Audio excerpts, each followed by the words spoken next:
আপনি বাকি 50,000 টাকা জমা দিয়ে আপনার পেশেন্টকে বাসায় নিয়ে যেতে পারবেন। আমার কাছে তো 50,000 টাকা নাই। এই বলে তো হবে না, টাকা কোথায় পাবেন সেটা তো আর আমরা জানি না। আপনি টাকা জমা না দিলে আপনার স্ত্রী সন্তানকে হাসপাতাল থেকে যেতে দেওয়া হবে না। আর ওই 50,000-এর সাথে প্রতিদিন আরো 5,000 করে যোগ হবে। সেদিন আরো 5,000 করে যোগ হইব।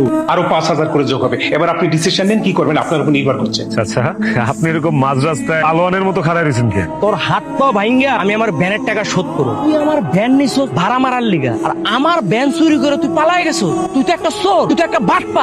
আমি চোর বাটপান না, এটা আপনি তো ভালো করেই জানেন। এত বছর আপনার তো ভ্যান ভাড়া লয়ে চালাই, কোনোদিন একটা টাকা কম দিছি চাচা? আজকে আমার বিপদ চাচা, আমার স্ত্রী সন্তানরে বাঁচানোর জন্য এইটা ছাড়ার কোনো উপায় ছিল না। আমি চুরি বাটপারি করে নিয়েছি চাচা। আমি আমার বউ বাচ্চার জীবন বাঁচাইছি চাচা। আমি আপনার এই টাকা শোধ করে দিব চাচা, আপনি আমার মাফ করে দেন। আর যদি মাফ করতে না পারেন তাহলে শাস্তি দেন। আপনি যে শাস্তি দিবেন আমি মাথা পাইতে নিব চাচা। তুই যা কইতাছো সব কি সত্য?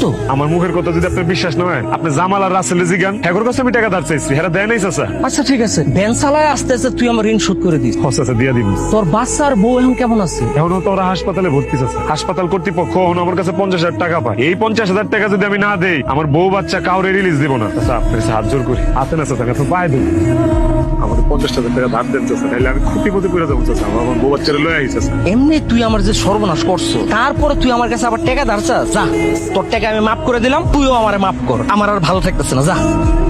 আরে মজনুর ভাই, আপনি ব্যাপারটা বুঝতে পারেন না কিনলে ভাই। লাস্ট কটা দিন জুয়া খেলি পুরো হন মারা খাই গেছি। আমার কাছে কোনো টিয়া পয়সা নাই, ঘরের মধ্যে টিয়া নেই, আমরা এনে দিই ভাই। আপনার মাফ করে দেন।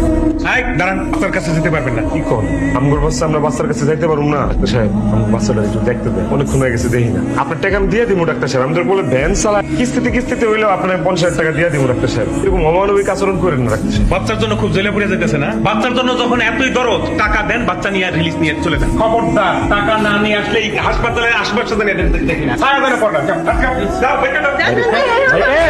অসুস্থ রোগী আসতে। স্যার আমার একটু সাহায্য করেন না স্যার, আল্লাহ দোহাই লাগে আমার একটু সাহায্য করেন স্যার, আমি বিপদে পড়ছি স্যার। স্যার আপনারা সাহায্য না করলে হাসপাতাল থেকে বাচ্চাটারে আনতে পারুন না স্যার। আর একটু সাহায্য করেন স্যার, দোয়াই লাগে। স্যার মা সারা বাচ্চাটা হাসপাতালে কান্নাকাটি করতেছে স্যার, আমার পোলাটা একটু ছুটে আনতে হবে স্যার। স্যার আমার একটু সাহায্য করেন, যা পারেন স্যার। ও স্যার, বাচ্চাটা অনেক কান্নাকাটি করতেছে মনে হয় স্যার। বাচ্চাটাকে দেখার জন্য ভুকটা পাইতে যেতেছে স্যার, একটু সাহায্য করেন স্যার, আল্লাহ দোয়াই লাগে স্যার। আমি না আপনাদের কোন কথাই বুঝতে পারছি না। আচ্ছা আমাকে একটু বলুন তো সমস্যাটা কি হয়েছে, একটু বুঝিয়ে বলুন। আমার বউ, ওর বাচ্চা হয়েছে স্যার কালকে সিজারে স্যার, এই যে রিপোর্ট স্যার। রিপোর্ট দেখে আমি যা বুঝলাম আপনারা তো গভীর ষড়যন্ত্রের শিকার হয়েছে। কিসের ষড়যন্ত্র স্যার? আমি একজন ডাক্তার মোহাম্মদ নজরুল ইসলাম। আমি সত্যি বলছি আপনার বড় ধরনের ষড়যন্ত্রের শিকার হয়েছে। কি ষড়যন্ত্র স্যার? আপনার বেবিটা তো নর্মালি ছিল, রিপোর্টে দেখা যাচ্ছে যে সবকিছু ঠিক আছে। এটা নর্মাল ডেলিভারি করলেই কিন্তু সে সুন্দরভাবে পৃথিবীতে আসতে পারতো, কিন্তু ক্লিনিক ব্যবসার জন্য, হাসপাতাল ব্যবসা করার জন্য তারা আপনাদের বেবিটাকে সিজার করেছে। দেখছেন আমার মতো গরিব রে কেমনে হয় স্যার? আমি গরিব মানুষ, আমার প্রত্যেকটা টাকার তো হিসাব আছে স্যার। আমার বাচ্চাটা এমনি আটকে রাখছে স্যার, সিজার করেছে স্যার, আমার বউটারে কষ্ট দিচ্ছে স্যার। স্যার স্যার আপনি এটা ব্যবস্থা করে দেন স্যার, আপনি যেহেতু ডাক্তার স্যার, আপনি একটু লোন স্যার ভিতরে স্যার। বাচ্চা কই আমার? এইভাবে সারের মতো চিল্লা পাল্লা করছেন আমার চেম্বারে এসে। টাকা আনছেন? টাকা কিসের টাকা? আপনি মিয়া ভণ্ড ডাক্তার, আমার বাচ্চা উল্টা আসছিলেন, আপনি মিথ্যা কথা কইছেন। আমারে গরিব দুঃখী পায়া, মূর্খ পায়া, 9-6 বুঝে আমার বউয়ের পেটটা কাটছেন, সিজার করাইছেন, কোন আমার বাচ্চা দেন। ডাক্তার কি আপনি না আমি? অবশ্যই বাচ্চা উল্টা ছিল। ও বুঝতে পেরেছি, মার বাচ্চা দুটোটাকে বাঁচিয়ে দিয়েছি তো এখন টাকা না দেওয়ার তাল বাহানা করছেন, তাই তো? আমি কোনো তাল বাহানা করতেছি না, লোকে একজন ডাক্তার নিয়ে আইছি, সে সব রিপোর্ট দেখছে, ভালো ভালো আমার বাচ্চা দেন, নাহলে কিন্তু আমি আপনার পুলিশে দিব। আমি ডাক্তার পিকে, পুলিশের ভয় দেখিয়ে আমাকে লাভ হবে না। পুলিশ কি করতে পারে সেটা আমি ভালোভাবেই জানি। টাকা ছাড়া এই হসপিটাল থেকে বাচ্চা বেরোবে না, ব্যাস। ডাক্তার স্যার, আল্লাহ দোয়াই লাগে, আপনি এরকম কষায়ের মতো করেন না।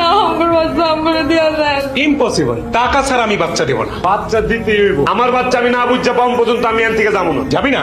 আমার ক্ষমতা সম্বন্ধে ওদের কোনো ধারণাই নাই। আমার ক্ষমতার নমুনা দেখে ওদেরকে হাসপাতাল থেকে বের করে দিই।